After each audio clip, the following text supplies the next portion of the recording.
VGR సవరించిన schedule 13/5/2026 మే నెలలో మన క్యాంప్ కొరకు సిద్ధమవుతున్నందున వాయిస్ ఆఫ్ గాడ్ రికార్డింగ్స్ బుధవారం నుండి శనివారం వరకు ప్రతిరోజు ఉదయం 7 గంటల నుండి సాయంత్రం 5 గంటల వరకు సవరించిన షెడ్యూల్లో పనిచేస్తున్నది.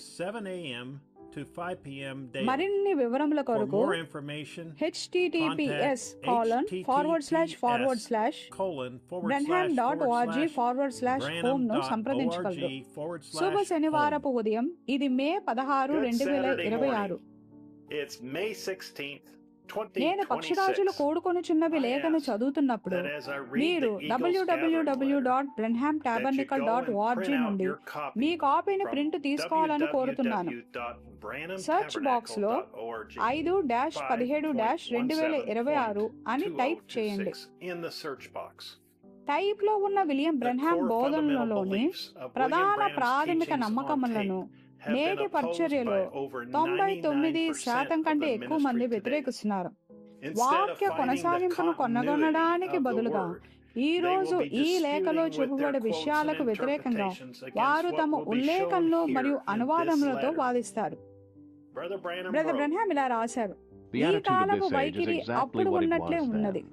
ప్రజల వద్ద అన్నీ ఉన్నాయి, వారికి అన్నీ తెలుసు, వారికి బోధించలేము. దైవ వాక్యంలోని ఒక సత్య విషయం ప్రస్తావనకు వచ్చినప్పుడు ఒక వ్యక్తి దానికి వ్యతిరేక అభిప్రాయం ఉన్నవారికి తన అభిప్రాయాన్ని వివరించడానికి ప్రయత్నిస్తే వినేవారు దాని నుండి ఏదైనా నేర్చుకోవాలని అస్సలు వినరు, కానీ చెప్పబడుతున్న దానిని ఖండించడానికే వింటారు. ఇప్పుడు నేను ఒక న్యాయమైన ప్రశ్న అడగాలనుకుంటున్నాను. లేఖనంతో పోరాడగలదా? బైబిల్ను ఖండించగలదా? దైవ వాక్యములు ఒకదానికొకటి వ్యతిరేకంగా లేదా వ్యతిరేకంగా ఉండే రెండు సత్య సిద్ధాంతాలు ఉండగలవా? లేదు, అలా ఉండటానికి వీల్లేదు. అయినప్పటికీ దేవుని ప్రజలలో ఎంతమంది ఆ సత్యాన్ని గ్రహించారు? నాకు తెలిసినంత వరకు 1% మంది కూడా లేదు. లేఖనమంతా దేవునిచే ఇవ్వబడిందని మరియు అదంతా బోధనకు, గద్దింపునకు, దిద్దుబాటుకు మొదలైన వాటికి ప్రయోజనకరమైనది. ఒకవేళ లేఖనమంతా ఈ విధంగానే ఇవ్వబడితే అవకాశం ఇస్తే ప్రతి వచనం ఒకదానితో ఒకటి సరిగ్గా సరిపోతుంది. ఆసక్తికరంగా నన్ను సంప్రదించిన చాలా మంది పరిచారకులకు 7వ దూత ప్రవక్త టేపులలో బోధించిన ప్రాథమిక బోధనలు అర్థం కాలేదు. బ్రదర్ బ్రెన్హామ్ ఇలా రాశారు: నా అభిప్రాయం ప్రకారం ఈ ప్రశ్నకు నిజమైన సమాధానం ఏమిటంటే ఈనాడు లోకంలో 2 వ్యతిరేక ఆత్మలు పనిచేస్తున్నాయి. ఇప్పుడు రెండు శిరస్సుల కంటే ఎక్కువ ఉండలేవు. వాటిలో ఒకటి కార్యంలో ఉన్న పరిశుద్ధాత్మ, రెండవది అపవాది ఆత్మ, మరియు ఈ అంత్యదినములలో అది మోసపూరితమైనది. The other one is the spirit of the devil, and in this last days in deception. 99% కంటే ఎక్కువ పరిచర్య ప్రాథమిక వాక్య పరీక్షలో ఉత్తీర్ణం కాలేదు. నిస్సందేహంగా ఈ లేఖలోని చాలా వాక్యాలు రాబోయే నెలల్లో పరిచర్య ద్వారా వివాదాస్పదం చేయబడతాయి. కానీ సమస్త లేఖనాలు నిరంతరాలు గ్రహించేవారు 1% కన్నా తక్కువ మంది మాత్రమే ఉంటారని మనకి ఇప్పటికే తెలుసు.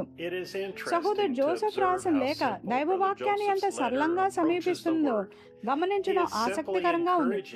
ఆయన కేవలం ఆ వర్తమానము చెప్పబడిన విధంగానే దానిని అంగీకరించమని మిమ్మల్ని ప్రోత్సహిస్తున్నారు. ఏదో ఒక బోధకుడు దాని అర్థం ఏమనుకుంటున్నాడో దానిని బట్టి కాకుండా అది ఏమి చెబుతుందో దానిని బట్టి దానిని విశ్వసించమని ఆయన మిమ్మల్ని ప్రోత్సహిస్తున్నారు. ఒక వ్యక్తిగా మీరు ఆ వర్తమానికుడు ఏమి మాట్లాడాడో మరియు ఆ ఉల్లేఖనలన్నీ ఎలా ఒకదానితో ఒకటి సరిపోతాయో మీ అంతటా మీరే తెలుసుకోవడం అత్యంత ప్రాముఖ్యమైనది. ఆ తర్వాత దానిని మీ కుటుంబాలకు బోధించండి. ఈ లేఖను చదివిన తర్వాత టేపులలోని దేవుని స్వరం మీకు మునిపెన్నడూ లేనంతగా అర్థవంతంగా ఉంటుందని నాకు తెలుసు. ఇప్పుడు సహోదరు జోసెఫ్ బ్రెన్హామ్ ను మీకు పరిచయం చేసే భాగ్యం నాకు లభించినందుకు కృతజ్ఞతలు. కూడుకుంటున్న ప్రేమైన పక్షిరాజులారా, ఈ వారపు వర్తమానము పేరే వధువుకు పరిశుద్ధాత్మను గూర్చిన గొప్ప అవగాహనను బయలుపరుస్తుంది. మన ప్రవక్తపై ఉండిన అదే పరిశుద్ధాత్మ యొక్క నిజమైన అభిషేకమును కలిగి ఉండి కూడా తప్పై ఉండే నిజమైన అభిషిక్తులు ఈ దినమున ఉద్భవిస్తారని ఆలోచించడానికి ఎట్లున్నది కదా. అదే వర్షమును పొందుకోవడం ద్వారా ఒక నిజమైన ప్రవక్త వలె అదే ఆశీర్వాదములను పొందుకోవడం ద్వారా వారు సూచనలను మరియు అద్భుత కార్యములను చేస్తారని వాక్యం మనకు చెప్తున్నది. ప్రజలు ఈ దినము యొక్క నిర్ధారించబడిన నిజమైన వాక్యం నుండి తమ స్వంత కామముల తట్టునకు తిరుగుతారు. దురద చెవులు గలవారే తమకు నచ్చిన బోధకులను ఏర్పరచుకుంటారు. అది నిజమైన వాక్యమునకు ఎంత దగ్గరగా ఉంటుందంటే అది దాదాపు ఎన్నుకోబడిన వారిని సైతం మోసగించగలదు. ఆ అభిషేకము అసలు ఎంత దగ్గరగా ఉంటుంది? సత్యమేదో అబద్ధమేదో వివేచించడం తేలికగా ఉంటుందా? రాజైన దావీదు దేవుని స్వంత హృదయానుసారుడు. తనపై ఒక అభిషేకమును కలిగి ఉండి ఒక ప్రత్యక్షతను పొందుకున్నాడు. కానీ అది తప్పై ఉన్నది అని ప్రవక్త మనకు చెప్పాడు. ఏమిటి?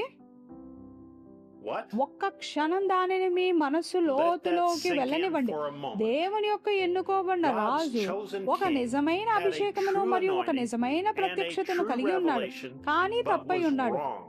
వారు వింటున్నది నిజమైన అభిషేకమా లేదా తప్పుడు అభిషేకమా అనేది తెలుసుకోవడానికి దేవుని గొర్రె పిల్లలు చాలా అప్రమత్తంగా ఉండాలి. ఏలైనగా వారి నిత్యమైన గమ్యము ఈ నిర్ణయముల మీద ఆధారపడి ఉన్నది.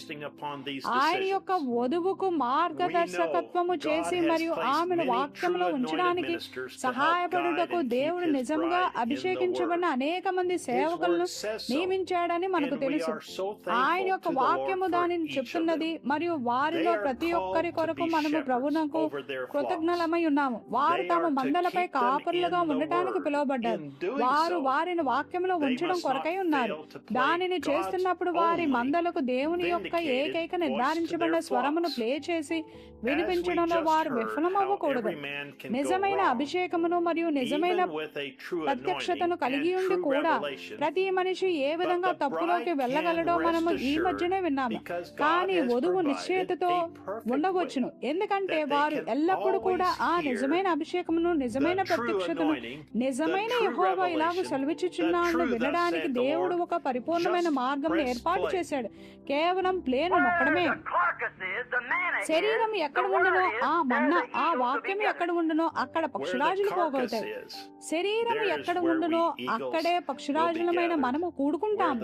ఆ తాజా మాంసము, ఋతువునకు తగిన వాక్యము, గడియ యొక్క వర్తమానము ఎక్కడున్నదో అక్కడే కూడుకుంటాము. మరియు స్వయంగా దేవుని యొక్క స్వరమే మాట్లాడటాన్ని వినడం కంటే ఆ మన్నాను తినడానికి తాజా స్థలం వేరేదేయూ లేదు. అది ఆయన యొక్క వాక్యమే ఉన్నది. మనుష్యుడు రొట్టె వల్ల మాత్రము కాదు గాని ప్రతి మాట వల్ల బ్రతుకును. చూసారా, ముందుగా నిర్ణయించబడిన వారు దీనిని ఎరిగి ఉంటారు. ఒక భిన్నమైన మాటను లేదా ఒక భిన్నమైన స్వరమును వారు వెంబడించరు. మనము మోసపరచబడము మరియు మోసపరచబడలేము అనడానికి కారణం ఏమిటంటే మనము ఈ ప్రత్యక్షతను కలిగి ఉన్న వాక్యమై ఉన్నాము.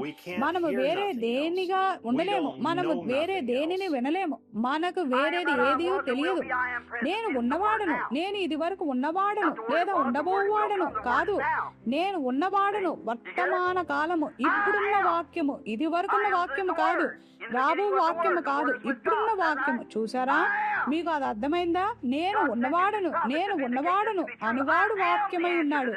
ఆది యందు వాక్యముండెను మరియు వాక్యము దేవుని యొద్ద ఉండెను. అది సరేనా? నేను ఉన్నవాడను, ఇది సత్యమని నిర్ధారించడానికి దేవుడు నన్ను తన ప్రవక్తగా పంపించాడు. ఈ వాక్యమునకు నేను జవాబునై ఉన్నాను. ఇక్కడికి వచ్చి మరియు దీనిని చేయమని నాతో చెప్పాడు. మరియు అతడు దానిని చేసినప్పుడు మంచిది, దానిని చేయగల కుర్రవాళ్ళు మా గుంపులో కూడా అనేక మంది ఉన్నారు అని ఫరో అన్నాడు. అనుకర్తనకర్తలు యేసు ఇట్లు చెప్పాడు.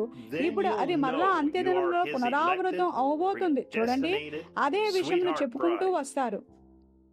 ప్రభువునకు స్తోత్రం. వధువు కొరకైన ఒక నిశ్చయితను గురించి మాట్లాడండి. మీరు ఈ ప్రత్యక్షతను కలిగి ఉన్నప్పుడు అప్పుడు మీరు ఆయన యొక్క ఎన్నుకోబడిన, ముందుగా నిర్ణయించబడిన ప్రియమైన వధువై ఉన్నారని మీకు తెలుస్తుంది.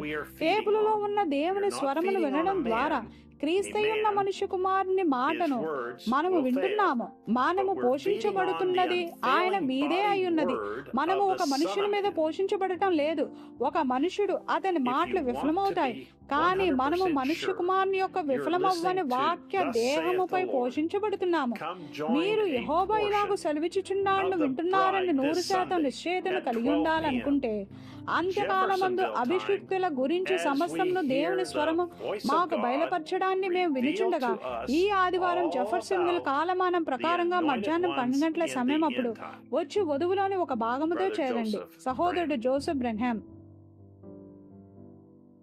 వర్తమానము అంత్యకాలమందు అభిషిక్తులు 65-07-25 M 65-0725 లేఖనములు పరిశుద్ధ మత్తయి 5 అధ్యాయము 44 నుండి 45 వచనములు, పరిశుద్ధ మత్తయి 7వ అధ్యాయం 21వ వచనము, పరిశుద్ధ మత్తయి 24వ అధ్యాయం 15 నుండి 28 వచనములు, పరిశుద్ధ లూకా 17వ అధ్యాయం 30వ వచనము, పరిశుద్ధ లూకా 18వ అధ్యాయం 1 నుండి 8 వచనములు, పరిశుద్ధ యోహాను 14వ అధ్యాయం 12వ వచనము, ఎఫెసీయులు 1వ అధ్యాయం 5వ వచనము, 2వ తిమోతీయులు 3వ అధ్యాయము 1 నుండి 8 వచనములు, హెబ్రీయులు 6వ అధ్యాయము 1 నుండి 8 వచనములు, హెబ్రీయులు 11వ అధ్యాయం 4వ వచనము, ప్రకటన 10వ అధ్యాయం 1 నుండి 7 వచనములు, ప్రకటన 16వ అధ్యాయము 13 నుండి 14 వచనములు, మలాకి